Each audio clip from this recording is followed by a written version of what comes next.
And the PC government has also cracked open its books and says it's alarmed at what it sees. According to an independent inquiry, the province is facing a deficit this year of $15 billion, not the $6.7 billion the previous government projected.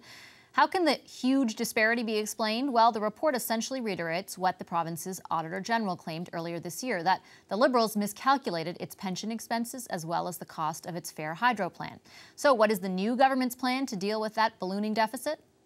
Joining me now from Queen's Park is Ontario Minister of Finance Vic Fedeli. Hi, Minister Fedeli. Great to see you. Thanks for coming on the show.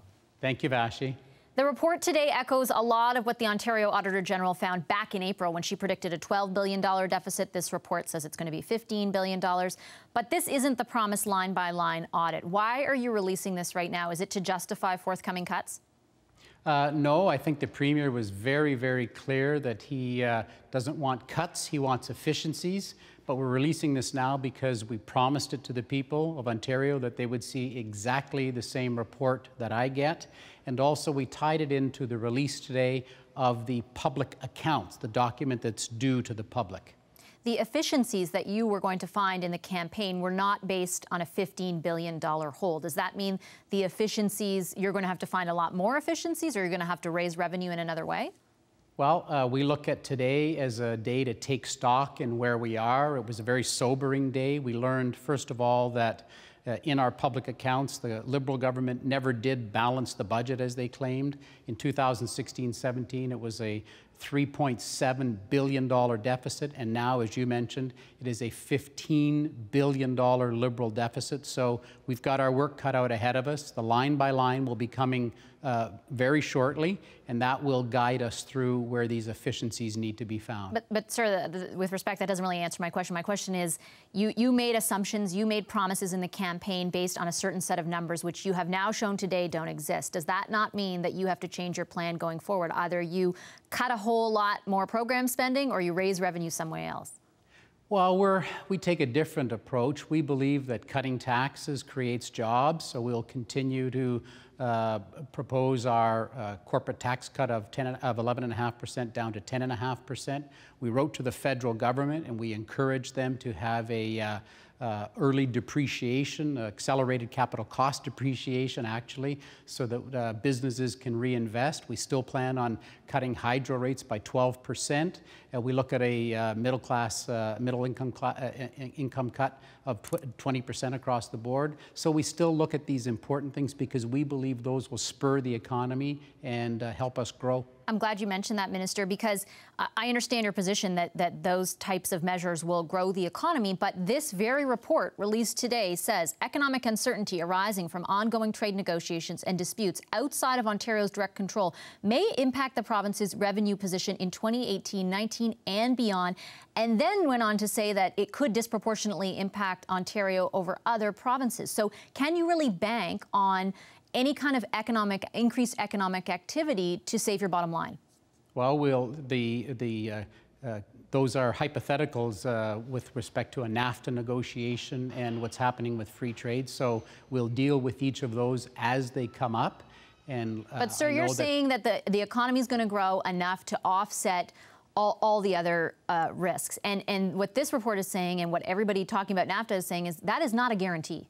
Well, things will have to change if NAFTA changes. We hope that the work that Premier Ford and MPP Jim Wilson, Minister of Economic Development and Trade, the work that they've done will help encourage the free trade and the NAFTA deal, but that we'll have to literally play that by ear. But in the meantime, we know that we have our line by line coming out in the near future, and we'll look for these efficiencies that we expect to have. It's going to be transformational change within the government of Ontario. It cannot be business as usual. On May 27th, Premier Doug Ford tweeted, "Under our leadership, not a single person will lose their job." Will you keep that promise?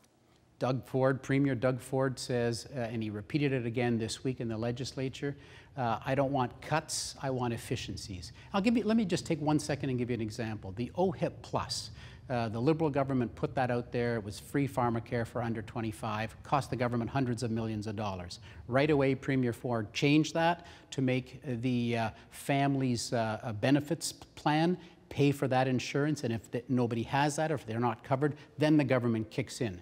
So that saved us tens upon tens of millions of dollars. Nobody lost a job, and everybody has the same coverage that they had 5 minutes before that. So that's an efficiency, and we're going to look for those types of efficiencies that the Liberal government just wouldn't do. We're going to look for those every single day. But surely, Minister, you understand the question of proportion, because you're saying efficiencies, 4 cents on the dollar. You're now facing a $15 billion deficit. You've also foregone, $4 billion up until 2022 in cap and trade revenue.